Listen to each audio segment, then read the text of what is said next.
La inteligencia artificial generativa, como apoyo al proceso investigador difundido por las revistas universitarias abiertas, debe utilizarse responsablemente, con ética, transparencia y pensamiento crítico, como una herramienta de punto de partida y no como resultado final.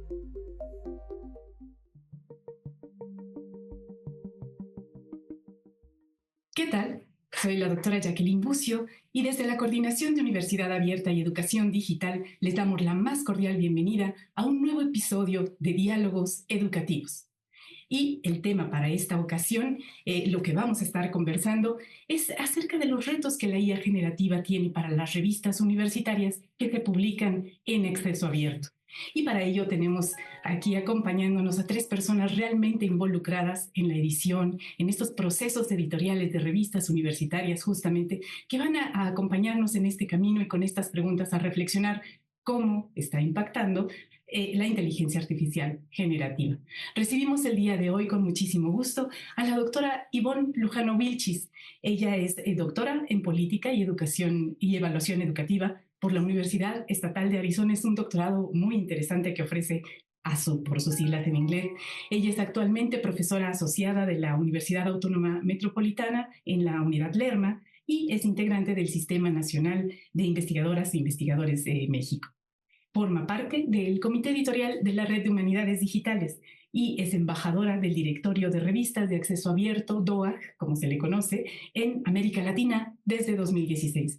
Un gusto, estimada Ivonne, bienvenida. Muchas gracias por estar aquí. Gracias a ti, gracias por la invitación. Tenemos el placer de contar el día de hoy también con la presencia del doctor Armando Alcántara Santuario. Admiramos su trabajo en educación. Muchas gracias por estar aquí, doctor. Él es licenciado en psicología por la UNAM, es maestro en educación por la Universidad de Stanford, doctor en educación por la Universidad de California, por UCLA, y es investigador titular del Instituto de Investigaciones sobre la Universidad del ISUE. Por supuesto, pertenece también al Sistema Nacional de Investigadores y es miembro de diversas asociaciones como la Academia Mexicana de Ciencias, el Consejo Mexicano de Investigación Educativa, es miembro fundador de la Sociedad Mexicana de Educación Comparada y actualmente tiene el importante encargo de dirigir la revista Perfiles Educativos del ISUE para este periodo 23-25, así que agradecemos mucho su presencia, estimado Armando. Muchas gracias, Jacqueline. También nos acompaña el maestro Dagoberto Salas Sendejo. Él es el licenciado en Bibliotecología y Ciencias de la Información por la Universidad Nacional Autónoma de Nuevo León y cuenta con estudios de maestría en comunicación y se encuentra haciendo un doctorado en filosofía con orientación en estudio de la cultura en esta misma institución. El maestro Dagoberto Salas es gestor de múltiples plataformas digitales que incluyen el repositorio institucional, la hemeroteca digital, el sistema Códice, también en la UANL, y coordina y supervisa más de 50 revistas en Open System y el portal de libros de acceso abierto.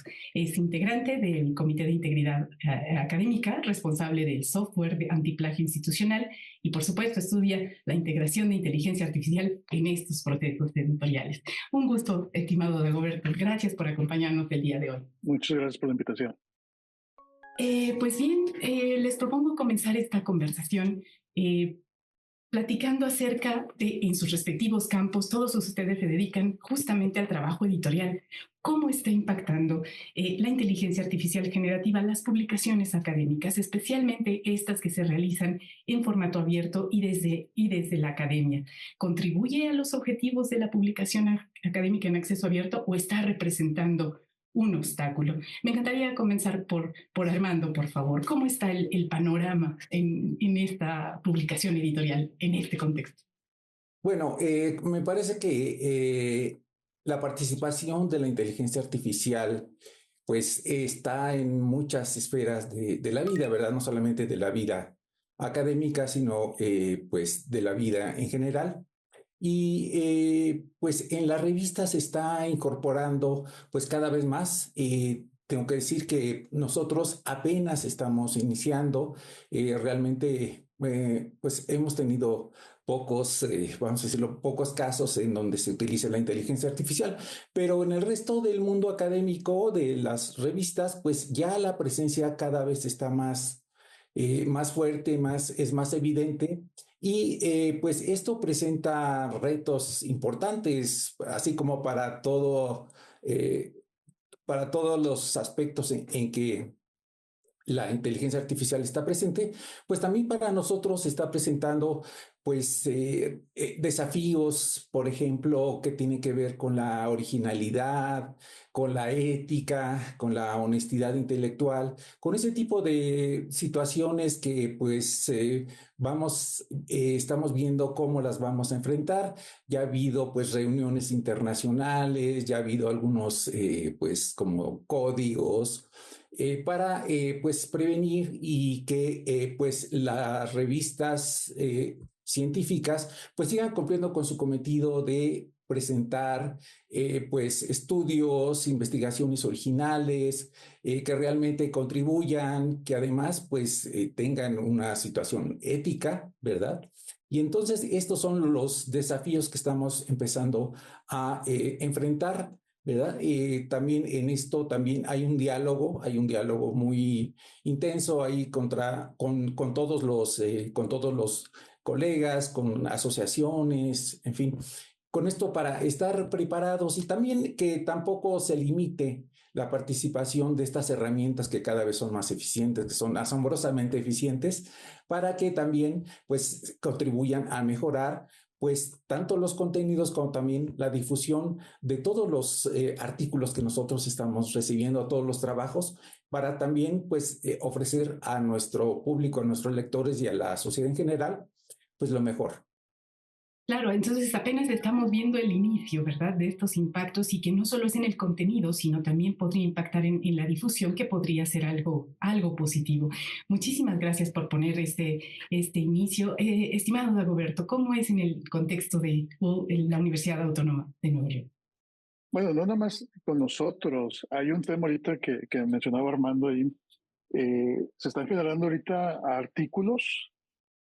Hay artículos ya publicados que tienen, pues digamos que son producidos con inteligencia artificial generativa, malamente, ¿no? Esto estaba leyendo yo recientemente que está generando ahí como un conflicto que se me hace muy interesante, porque ahorita que estoy estudiando, por ejemplo, yo el doctorado, muchos de los trabajos que hacemos son revisiones sistemáticas de literatura. Entonces, al momento de hacer ese tipo de revisiones sistemáticas, es que es un resumen básicamente de lo que hay ahorita publicado, se está publicando, bueno, estamos sacando artículos que probablemente son resultados de otros artículos que son falsos, ¿no? Pudieran ser falsos. Y ahí es donde empezamos, otra vez empezamos con la parte de la ética, empezamos con la parte de información falsa, no verificada, etcétera. Entonces, hay un problema, sí hay un problema, de hecho, en esos artículos que se generan, que ya son utilizados, que desgraciadamente muchas revistas no se han puesto, digamos, las pilas y que aparte no, a lo mejor no tienen los recursos en tener un validador de inteligencia artificial, ¿no? Que te revise los textos. En el caso de la Autónoma de Nuevo León, eh, sí les damos a las revistas, bueno, hay un software de detección de similitud, que lo usen, que lo identifiquen, pero creo yo que nos falta mucha, algo que en bibliotecología llamamos alfabetización, ¿sí? Falta mucha formación por parte de los editores para que puedan ellos identificar, digo, nada es culpa de ellos, pero que puedan identificar los textos, porque es fácil, inclusive identificar textos. Dice, oye, esto no concuerda, la inteligencia artificial puede hacer un párrafo muy bonito, pero dos párrafos seguidos no los hace muy bien, no hay coherencia, ¿no? Entonces hay maneras de identificarlo, y bueno, pues hay que seguir trabajando en esto, ¿no?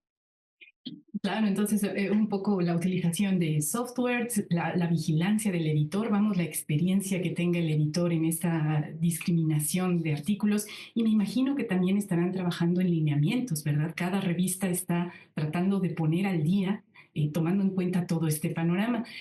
Cuéntanos, Ivonne, ¿cómo ves este impacto de la inteligencia artificial generativa en las revistas abiertas? Sí, bueno, no puedo empezar más que diciendo estoy de acuerdo con los colegas en aquellos puntos que ya están enfatizando, y creo que a lo largo de esta charla vamos a regresar sobre todo a la parte de la ética y de la honestidad académica, ¿no? Como lo mencionaba Armando. Pero también quisiera comenzar un poco, digamos, planteando esta idea que muchos autores y autoras de los estudios sociales de la ciencia y tecnología plantean en el sentido de que bueno, las tecnologías no son herramientas nada más, o sea, como infraestructuras que usamos los humanos para hacer, sino son actores activos y muy activos en estos entornos sociotécnicos como el de la publicación científica. ¿Y qué implica esto? Pues bueno, que no son actores pasivos, es decir, que tienen agencia las tecnologías, ¿no? Muchas autoras y autores han planteado esto, o han planteado también que pues las tecnologías son políticas, ¿no? O sea, no son digamos, neutrales, ¿no? O sea, por ahí dicen esto, ¿no? La tecnología no es buena ni mala, pero tampoco es neutral. Entonces, creo que este caso de la inteligencia artificial es muy ilustrativo de este planteamiento, y en ese sentido, como actores activos y, digamos, con agencia en la publicación, creo que están impactando estos modelos se le llaman, ¿no? De lenguajes, varios cambios en todos los procesos que tenemos en la publicación, ¿no? O sea, no solo pensaría, por ejemplo, en esto que plantea Go de la escritura, ¿no? De artículos, o sea, por parte de autoras y autores, cómo estas herramientas van, incluso creo que modificando la forma en que pensamos, ¿no? Y en que escribimos, o sea, nos van como de alguna forma dando estas pautas de se escribe así, así, asado, y entonces vamos en ese sentido nosotros cediendo nuestra agencia como escritoras y escritores a esas tecnologías, ¿no? En ese sentido. Pero otros procesos también. Yo creo que la recepción de artículos en la lectura de los artículos también van marcando alguna diferencia, ¿no? De cómo van leyendo. Ahora Dago mencionaba este tipo de actor muy importante que son los estudiantes de posgrado, ¿no? Que van recibiendo esta información, y creo que también en el sentido de que lo mencionaba anteriormente, pues vamos leyendo de manera diferente. Y un aspecto más que creo que es importante, y lo hablaremos seguramente en esta charla, es la revisión por pares, ¿no? O todos estos procesos de curaduría y de revisión que hacemos al interior de las revistas, pues también estas tecnologías están de alguna forma delineando nuevas rutas, ¿no? Y nuevos caminos. Yo diría, por ejemplo, que para la revisión por pares son herramientas útiles. O sea, en realidad, como muchas personas en nuestra audiencia podrán imaginar, revisar un artículo científico requiere mucho tiempo, mucha dedicación, y de verdad un trabajo de mucha minucia, ¿no? De estar viendo qué cosas hay que mejorarle este artículo, cambiar, agregar bibliografía, etcétera. Y creo que en ese sentido, por ejemplo, estas tecnologías son una herramienta interesante, ¿no? Para incluir de nuevo en este flujo de trabajo en donde son un actor más y no solo una herramienta a usar, ¿no? En determinados aspectos. Entonces creo que, bueno, en general mi respuesta a esto sería, bueno, impacta en realidad, creo que en todos los procesos que tenemos al interior de un flujo editorial, ¿no? Claro, muchísimas gracias por poner o de estos otros elementos en la mesa, como estas nuevas formas de leer, nuevas formas de escribir, la agencia como un actor más de la inteligencia artificial generativa en este caso, y cómo tenemos que ver desde el proceso editorial estas intervenciones. Invitamos a la audiencia a comunicarse a través de las redes sociales que estarán viendo en pantalla para contarnos cómo imaginan el futuro de los procesos editoriales académicos, cómo serán las revistas en 10 años, cuando esto se haya asentado cada vez más, ¿verdad? Coméntenos en redes sociales cuál es esta visión de futuro que tienen sobre las revistas académicas universitarias.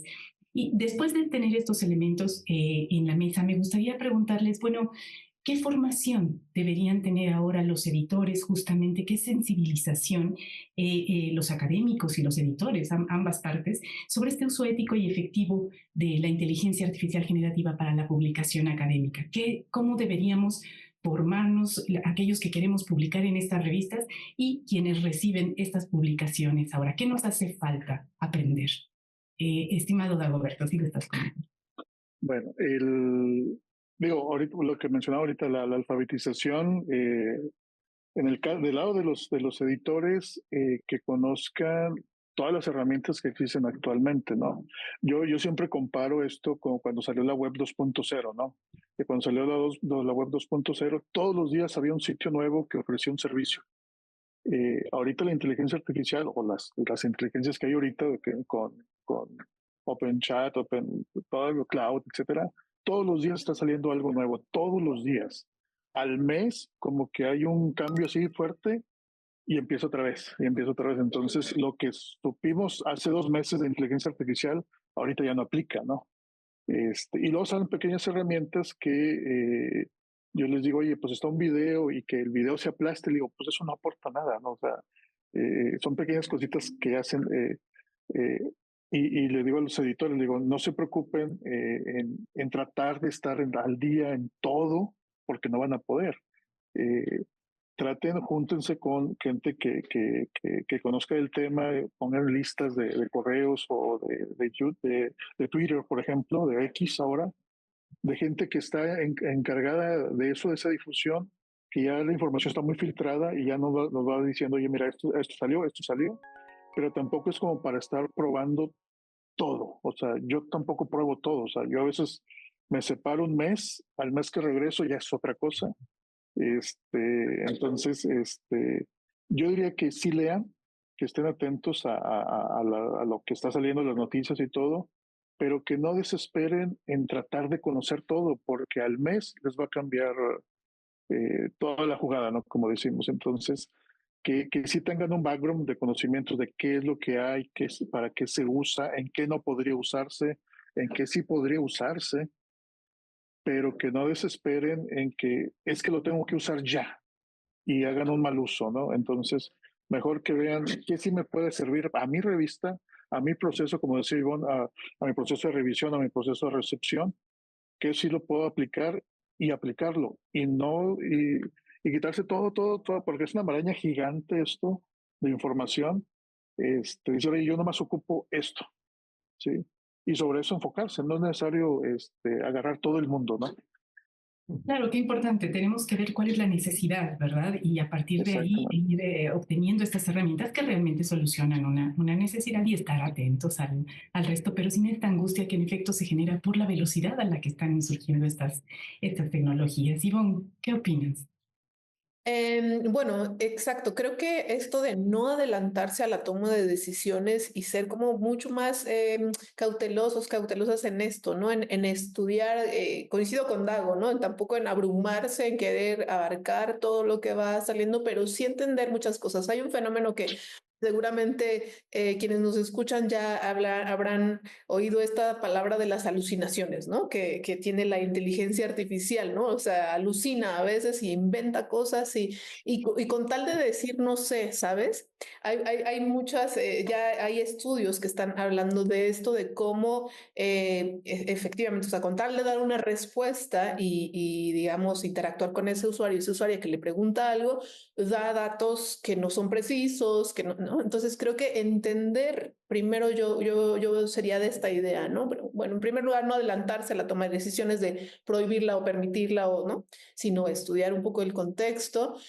Segundo lugar, entender, pues, digamos, al menos de manera básica, cómo funcionan estos lenguajes, cómo es que por detrás se va construyendo, por ejemplo, estas respuestas que dan los chats, los bots, etcétera, es importante porque creo que si no entendemos eso, pues esas decisiones pueden ser apresuradas y después quizá causar un nuevo conflicto, un nuevo reto que quizás sea difícil, ¿no? Después de abordar. Y creo que la formación y la sensibilización a los equipos editoriales, yo siempre considero que, digamos, la reunión de los comités editoriales, por ejemplo, o sea, la comunicación entre esas personas que conforman un comité que toma decisiones es fundamental, ¿no? O sea, y más ahora, creo que comunicarnos más entre nosotros los humanos es súper importante. Claro que es importante también comunicarnos con estas inteligencias, pero seguir dialogando entre nosotros en relación a la toma de decisiones, ¿no? Muchas revistas, hay muchos casos en donde a veces estos comités editoriales son más como de figura formal, por decirlo de alguna forma, pero que en la práctica a veces no logran consolidarse como digamos, organismos colegiados de toma de decisiones. Esto obviamente es un tema muy extenso también y tiene que ver con muchas cosas y muchas limitaciones que tenemos a veces en la academia, pero creo que este diálogo y digamos, estas reuniones, este consenso en las decisiones es súper importante. Y última cosa que también coincido con Dago y que es importante enfatizar es el trabajo en red, ¿no? El trabajo en red con otras revistas, con otras editoriales. Al final de cuentas, las revistas en general hacen el mismo trabajo, ¿no? O similar, tienen una misión muy clara, ¿no? Que es comunicar la ciencia, comunicar los resultados de las investigaciones, etcétera. Y otras revistas y otras redes, pues también van tomando decisiones y creo que esa alianza, digamos, con otras instituciones, con otras editoriales es crucial en estos momentos. O sea, yo diría trabajar más en conjunto, ¿no? Ahora más que nunca. Sí, claro. Bueno, entonces tenemos sobre la mesa esta alfabetización digital, comprender cómo funciona la inteligencia artificial por un lado y por otro el trabajo en red. Armando, ¿qué más nos hace falta para formarnos en esta situación? Bueno, creo que pues como señalaron Dagoberto e Ivonne, pues sí, mantenernos actualizados, pero también ser selectivos, ¿no? Selectivos en que, bueno, pues que según nuestro criterio, aquello que consideremos que es más cercano a nuestras necesidades, a nuestras realidades, pues eso, pues profundizar un poquito más, ser como también señaló Dagoberto, parsimoniosos, ¿verdad? No dejarnos llevar por esa velocidad tan vertiginosa que tienen los cambios tecnológicos y más en campo de la inteligencia artificial, donde pues sí, todos los días hay cosas nuevas, hay cosas fantásticas, que bueno, a lo mejor no nos sirven, ¿verdad? No son tan, nosotros a lo mejor nuestras necesidades no son tan sofisticadas como todo lo que se está desarrollando en el campo tecnológico y específicamente de la inteligencia artificial.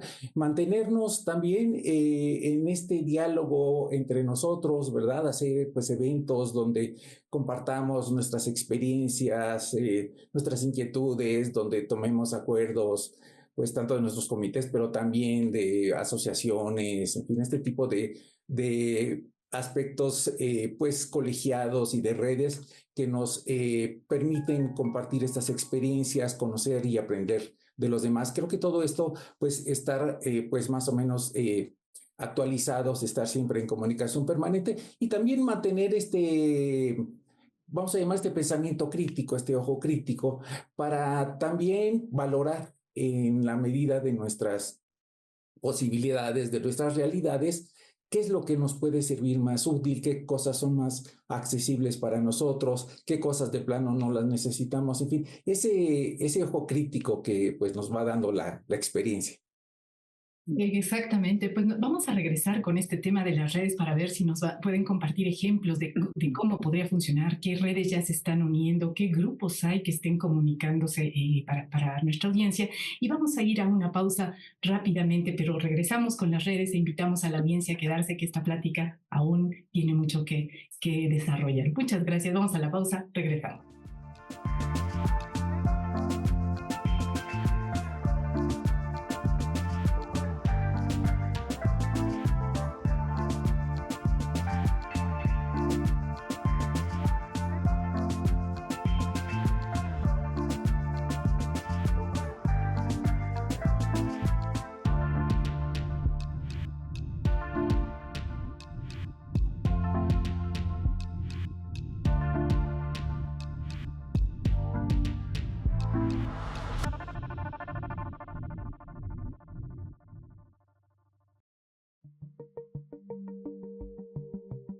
Con la incorporación de la inteligencia artificial generativa a los procesos editoriales de revistas académicas, se presentó para los editores una serie de retos, no solo en la toma de decisiones en los procesos operativos de publicación, sino también para las políticas editoriales con las que sus revistas garanticen una producción ética, responsable y transparente.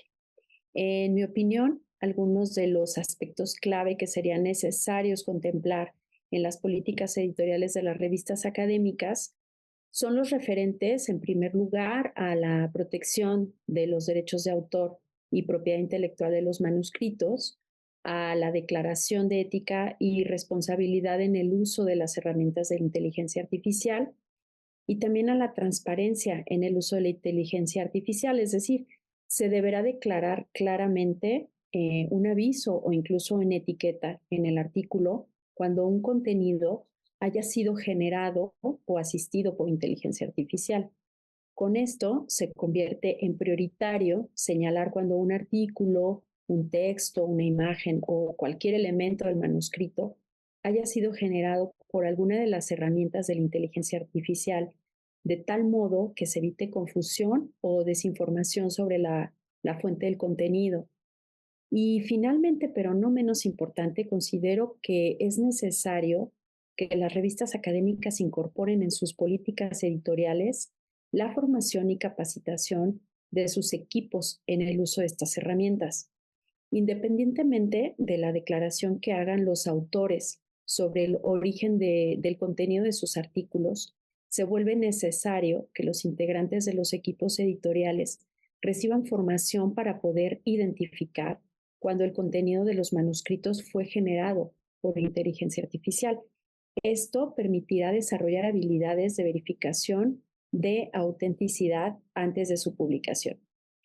Con lo anterior, podemos concluir que se vuelve crucial que las revistas académicas incorporen en sus políticas editoriales de manera ética y eficiente la información referente al uso de la inteligencia artificial que hace esta publicación. Con esto, se permitirá que las revistas logren mantener su integridad editorial en un entorno donde la automatización juega un papel muy importante. Regresamos a esta conversación sobre el impacto que está teniendo la inteligencia artificial generativa en las publicaciones académicas, especialmente aquellas de acceso abierto. Y estábamos conversando acerca de la importancia de compartir lo que se está haciendo en otras revistas entre editores, ¿verdad? Aprender de lo que se hace en otros lados para poder estar al día con, por ejemplo, las políticas que nos mencionaba la maestra Gubicia Ruiz Morán, estas políticas sobre derechos de autor, sobre transparencia. Así que yo los invitaría, le invitaría, Ivonne, a comentar acerca de algunos ejemplos concretos donde podemos ver esta red funcionando. ¿Qué nos pueden contar sobre eso? Ivonne, si gustas comentar. Claro que sí. Bueno, en primer lugar voy a mencionar el Seminario Permanente de Editores de la UNAM, que ha sido un referente no solo en México, sino en América Latina de este trabajo en red y de esta comunicación entre pares en la edición científica, ¿no? Creo que ha sido un espacio de formación muy importante para todas las personas que se dedican a la edición de las revistas. Creo que no solo editoras y editores, sino también quienes participamos, por ejemplo, en la revisión de los textos, ¿no? En la revisión por pares. Creo que los materiales que comparte la red, digamos, los talleres y un montón de actividades de formación son cruciales, de nuevo, no solo para la UNAM, no solo para México, sino para el mundo de habla hispana, ¿no? Pero también quisiera mencionar otras asociaciones súper importantes, como la ALAEC, que es de reciente formación, que es la Asociación Latinoamericana de Edición Científica. Está en un proceso de conformación de una red en la región que tiene también esta misión, ¿no? Comunicar entre estos pares que editan revistas, compartir recursos, incluso yo diría, también creo que es algo que ha hecho el seminario y otras redes, digamos, participar activamente en el diseño y evaluación de políticas de la evaluación científica o de la producción científica, ¿no? Creo que es importante este rol que tienen las asociaciones de participación activa en el diseño de políticas. Puedo mencionar también ABEC, que es una asociación, la Asociación Brasileña de Edición Científica o de Editores Científicos. Está la CEUC, que es de Colombia, también una asociación de edición universitaria, ¿no? Porque sabemos que en nuestra región las editoriales que predominan son las editoriales universitarias, es decir, universidades, instituciones de educación superior que asumen esta tarea de la producción de revistas.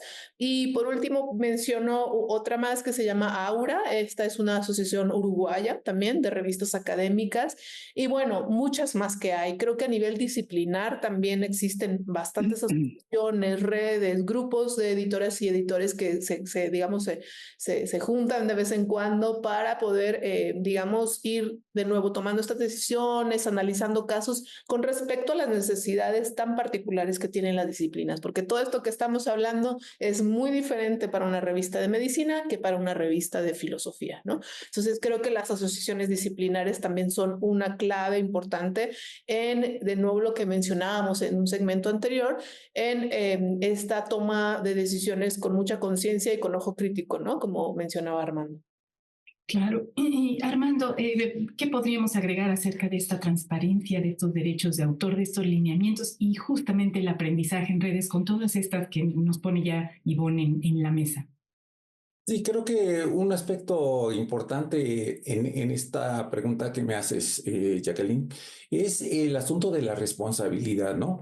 Es decir, que pues por parte de los autores, pero que también las revistas demanden esa responsabilidad, esa declaración de los autores, de quienes nos envían el trabajo, sus trabajos para que nosotros lo evaluemos y eventualmente lo publiquemos, pues que nos digan, como señaló Dagoberto en una de sus intervenciones, pues qué cosa utilizaron, en qué medida se utilizaron la inteligencia artificial, por ejemplo, para la búsqueda de la literatura o para analizar grandes cantidades de datos, pues que nos digan exactamente cómo le hicieron, ¿verdad? ¿Qué procedimientos siguieron? ¿Qué herramienta escogieron? En fin, este tipo de situaciones, porque el asunto de la originalidad que nos preocupa a todas las revistas como de principio, y también con el asunto de los derechos de autor, es muy importante porque muchas veces, como señaló Dagoberto, como sabemos también,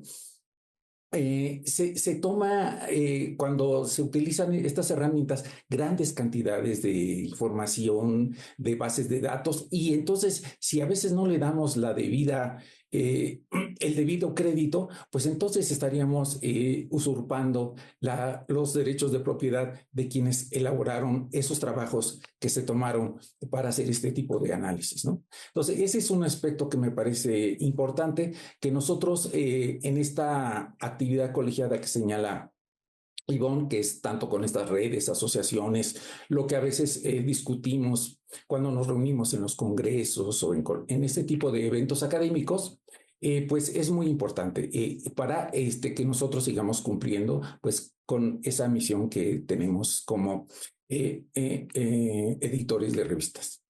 Claro, aprovechar estos espacios académicos y veo que se va volviendo cada vez más complejo, ¿verdad? Ahora solicitamos mencionar qué herramienta se usó, después seguramente para ver esto de la transparencia habrá alineamientos cada vez más finos o políticas cada vez más finas para determinar en qué medida, como han mencionado, en qué profundidad, en fin, las particularidades de cada uno de los procedimientos.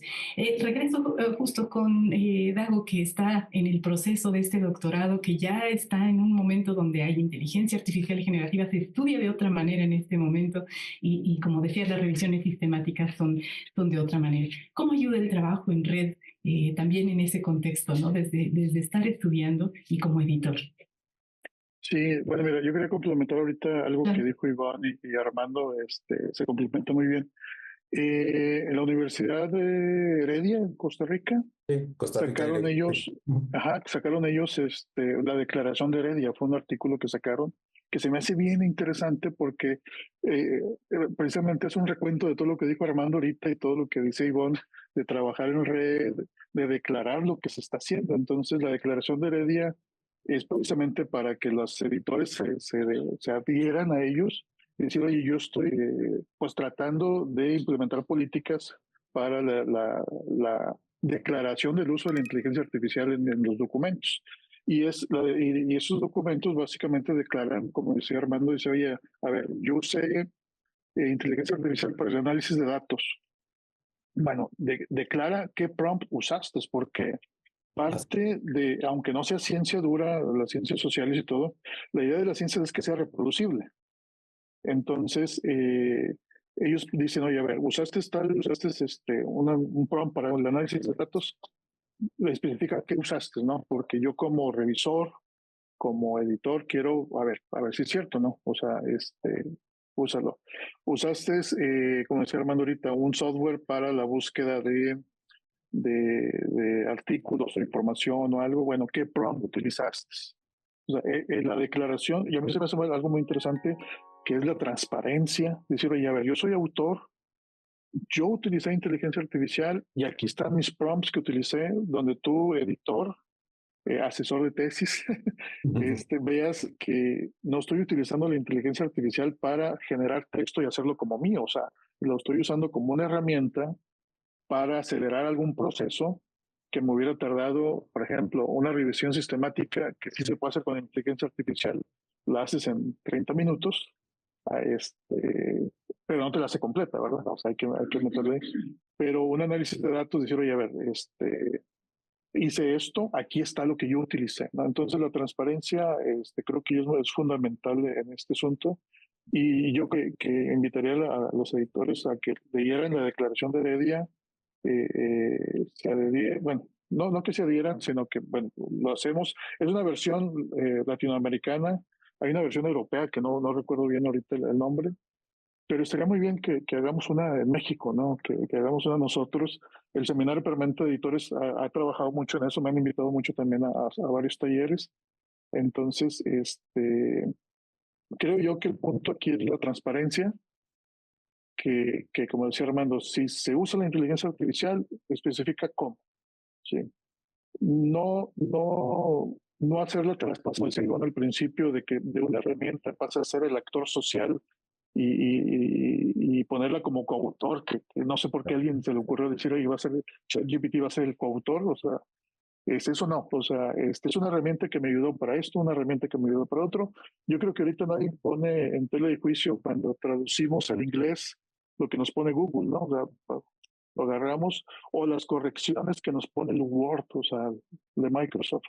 Nos sugirió, bueno, y dentro de poquito Word, lo que es Microsoft en sí, va a aplicar inteligencia artificial. O sea, de entrada vamos a abrir un documento y nos va a dar un resumen del documento. ¿Sí? Ya nos va a decir cómo acomodar el texto, etcétera, etcétera. Entonces, digo, yo creo que el punto es la transparencia aquí, aparte de la ética y todo lo que hablamos, definir qué es lo que usamos y cómo lo usamos. Claro, pues todos estos elementos, yo me imagino el trabajo tan difícil de la edición en estos momentos, desde el punto de recibir un artículo, pasarlo a revisión de pares, llevarlo hasta la publicación y todo tiene que tener este nuevo ojo, esta nueva visión. Me gustaría proponerles ahora que hiciéramos un ejercicio justo de futuro. ¿Cómo se imaginan en 10 años esta publicación académica? ¿Cómo va a avanzar la publicación, el trabajo editorial, el trabajo de revisión de pares, el trabajo final tal vez de cómo se ven las revistas? Y también invitamos a la audiencia a que nos comente cómo se imaginan este futuro. Estamos viendo en pantalla las redes sociales para que se comuniquen con nosotros y nos digan qué tipo de revistas académicas abiertas les gustaría ver con el apoyo de inteligencia artificial generativa, cuál sería este uso muy positivo que podríamos ver en la publicación académica. Entonces, Armando, por favor, si gustas comentarnos este escenario de futuro, ¿cómo sería ideal ver esas revistas? Bueno, pues el asunto de pues prever o de imaginar el futuro, pues es una acción que, bueno, pues siempre es muy falible, pero bueno, es también una cuestión de ejercicio de la fantasía, ¿no?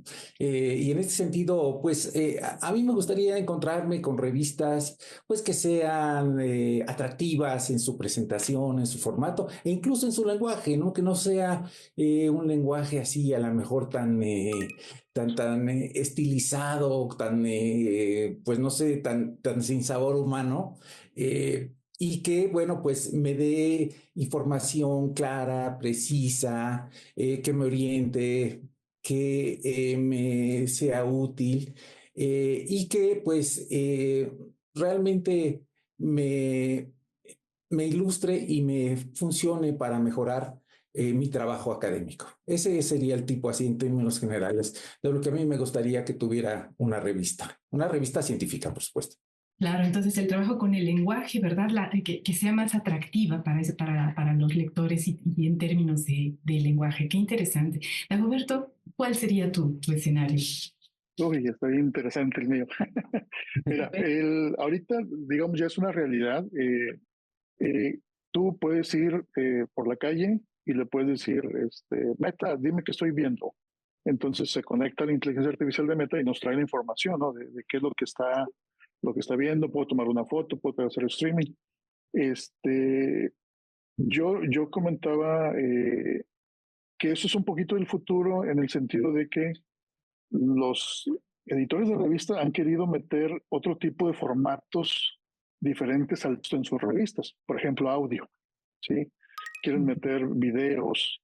Entonces yo creo que ahorita con las nuevas tecnologías va a ser más fácil meter audio, más fácil meter video, en el sentido de que, por ejemplo, podemos usar, por ejemplo, yo puedo estar con los lentes ahorita, puedo entrar a la revista, puedo ver ahora sí un código de QR, por ejemplo. Yo digo que el código QR va a cambiar dentro de un poco. Y al entrar al artículo, me sale inmediatamente un video del autor explicándome de qué trata el artículo, ¿no? Hoy el artículo trata de esto, lo que es el video abstract que querían hacer, que es difícil hacerlo. Y yo mismo con mis lentes puedo decir, oye, Santi, guárdamelo en favoritos, o envíaselo a Armando, envíaselo a Jacqueline, porque puede ser interesante, sin usar teclado, ¿no?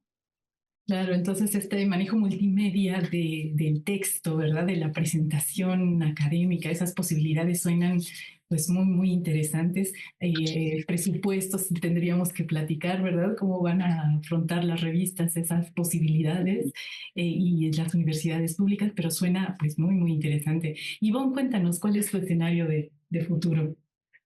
Sí, bueno, primero quisiera regresar solo para una precisión que me parece importante sobre la declaración de Heredia que mencionaba Dago en un segmento anterior. Esta declaración de Heredia fue publicada en la revista Educare, que la edita la Universidad de Costa Rica, y justo aquí también traigo esta precisión porque en la declaración se hace énfasis como en los tres roles principales de humanos que participan en la revista, que son las autoras, los autores, quien revisa, o sea, revisores por pares o pares revisores y editoras y editores de las revistas, ¿no? O sea, en estos tres roles de participación del proceso editorial es que se está haciendo esta disrupción la inteligencia artificial, y creo que en ese sentido también imaginar un futuro en donde estos tres roles pues van a ser diferentes, ¿no? O sea, ya lo mencionaba Dago, que me parece súper importante como una participación más activa de lectoras y lectores, ¿no? En esta, digamos, como experiencia más inmersiva, si quieres, de los artículos científicos, donde podamos a lo mejor ver ya no solo, digamos, en un texto fijo, pero esos datos, ¿no? De investigación que están detrás de un artículo, como, por ejemplo, cuestiones visuales, etcétera, que nos puedan dar una idea de cómo esos autores y autoras pensaron esa investigación con esos datos, ¿no? Creo que eso es algo que sería muy interesante de ver.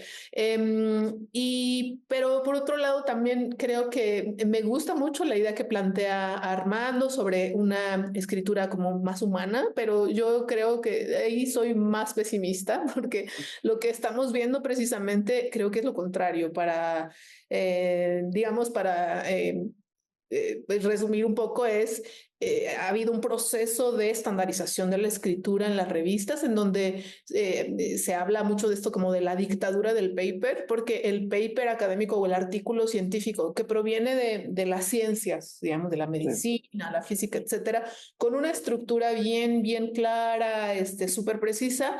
En el caso de las humanidades y las ciencias sociales se habla como de esto de dictadura de este paper porque un poco limita como decía Armando, esa escritura más humana, y que en ciencias sociales y humanidades tenemos otras prácticas de escritura, otros estilos, otros formatos, ¿no? No solo existe el artículo, el ensayo académico, hay otros formatos de escritura que creo que en el caso de la inteligencia artificial está estandarizando, ¿no? Está como, digamos, parece que los artículos los escribió una misma persona, ¿no? Y tú dices, pero ¿por qué? Bueno, por digamos, creo que esta intervención de la inteligencia artificial ahí está siendo muy visible, ¿no? Entonces yo quisiera, ¿no? Pensar que pueda haber un futuro de una escritura más humana, pero temo que está pasando lo contrario, ¿no? O sea, es mucha estandarización. Y una cosa que me gustaría mencionar también en este ejercicio de imaginación es ver pues un futuro con inteligencias artificiales más responsables con el planeta, más sustentables, digamos, más ecológicas, si lo queremos mencionar así, o digamos en donde se considere esta variable como una variable importante en esa toma de decisiones. ¿Será que queremos usar todas estas inteligencias artificiales en medio de una crisis de agua, por ejemplo, que estamos viviendo en muchos lugares del mundo, ¿no? En medio de toda esta, digamos, creo que falta de sensibilidad y conciencia planetaria, ¿no? Creo que eso es algo también que desde mi perspectiva se debe poner en la mesa en estas tomas de decisiones sobre qué herramientas queremos utilizar, ¿no? Y porque a veces pensamos, y con esta cuestión que mencionaba Dago, que bueno, todo es como es abrumador, ¿no? Este crecimiento de la tecnología, pero en realidad los humanos también tenemos agencia y podemos, digamos, limitar ese ritmo abrumador, porque creo que no se trata de algo inevitable, ¿no? Uy, la tecnología siempre nos va a desbordar. Yo creo que eso es algo que nosotros también tenemos mucho que decir y tomar decisiones en ese sentido, ¿no? Justo, y bueno, después de hacer este pequeño ejercicio de imaginación y retomando lo que dice Ivonne, ¿cómo regresamos a esta parte humana? ¿Cuál es el mayor reto humano? Y les propondría cerrar con esta última reflexión. ¿Cómo retomamos esa humanidad que sea importante para esta transmisión de conocimiento en estas publicaciones académicas, que finalmente son para compartir el conocimiento humano que se está generando, esta parte original? ¿Cuál sería el mayor reto para conservar esa humanidad en estas revistas? Dagoberto, sí. Uy, a mí se me hace difícil contestar esa pregunta porque yo soy un poquito técnico y o mucho, y yo siempre les digo, les digo que no se abrumen, pero usen las herramientas. Yo soy de la idea 100% y viene mucho esto de la área de bibliotecología, de la alfabetización, pero no empezar, sí utilizar obviamente con los universitarios, pero empezar desde chicos, o sea, con la parte, hacer más énfasis en la ética, en la parte de integridad académica, que ahorita, por ejemplo, lo traemos de moda, no lo deberíamos de traer de moda la integridad académica, o sea, debería ser algo que ya está establecido. Pero sí, impulsar esa parte de la integridad académica, decir, bueno, ¿qué es el plagio? ¿Qué no es plagio? ¿Qué es lo que nos insisten mucho de cómo citar para que no hagas plagio? Pero a la mera hora, yo me he topado como estudiante, dice, oye, pero ¿cómo cito? O sea, ¿cómo le hacemos para citar? A la hora de hacer los artículos, oye, y está mal citado, pero ¿cómo lo cito? Y a veces el mismo maestro no sabe, ¿no? Entonces, yo creo que sería volver otra vez a redefinir los temas de integridad y decir, oye, ¿quieres citar? Bueno, vamos a enseñarte bien a cómo dar los créditos, vamos a enseñarte bien a cómo hacer las referencias y que venga desde la educación básica hasta pues, doctorado, ¿no? Que también batallamos mucho por ahí. Comenzar esta formación entonces en integridad académica. Y 30 segundos, Armando, ¿cuál sería este reto final que podrías comentarnos? Bueno, yo creo que es muy importante que no perdamos de vista a nuestros lectores, ¿verdad? Aquellas personas que, bueno, a lo mejor en las revistas científicas nuestra audiencia objetivo sea pues los especialistas, pero también en algunos casos, en algunas de nuestras disciplinas o en algunos de nuestros temas, pues nuestro público objetivo es más amplio. Entonces, pues en ese sentido hacerlo atractivo, interesante y bueno, pues también aprovechar esto que a veces nos puede conducir a veces depender demasiado de ciertas herramientas y olvidarnos a veces de esforzarnos, de pues tener más, pues a veces indagar más en lo que estamos haciendo, ¿no? Entonces, me parece que es un reto, pues, de todo lo que estamos haciendo en la actualidad dentro el trabajo académico. Claro, considerar esta dependencia y fomentar la parte de creatividad y cognición humana, ¿no? Excelente, muchísimas gracias. Ivonne, cerramos contigo. Sí, a mí me gustaría decir que creo que estas herramientas, como ya lo hemos hablado, aceleran, ¿no? O sea, estamos como en esta cuestión súper rápida porque, como decía Yago, podemos hacer una revisión en 30 minutos y digamos, abrumador paso del tiempo que vemos, creo que mi postura es más del lado de lo que se da por llamar la slow science o la ciencia lenta, ¿no? Como porque no nos tomamos ese momento mucho más tranqui de poder, como dice Armando, leer con cuidado, escribir con cuidado, con paciencia, con calma, con estas herramientas, por supuesto, también, pero digamos un poco yo diría anti esta productividad, ¿no? Que nos tiene en un acelere total y que a veces se pierde de vista la misión central de las revistas, que no es publicar más y publicar por publicar, sino publicar cuestiones relevantes que tengan un impacto en los humanos y en los no humanos, porque también pensar en eso, ¿no? O sea, que quizá esta hiperproductividad y vorágine pues nos está aquí de muchas formas afectando a todos y a todas más que beneficiando muchas veces, ¿no? No, agradecemos muchísimo esta conversación. Auguramos que las revistas tendrán un futuro prometedor con estos liderazgos que ustedes ejercen en las redes, en las que ustedes colaboran, y agradecemos mucho que hayan compartido estos conocimientos y estos retos que observan con nuestra audiencia. Muchísimas gracias y nos vemos en el siguiente episodio de Diálogos Educativos.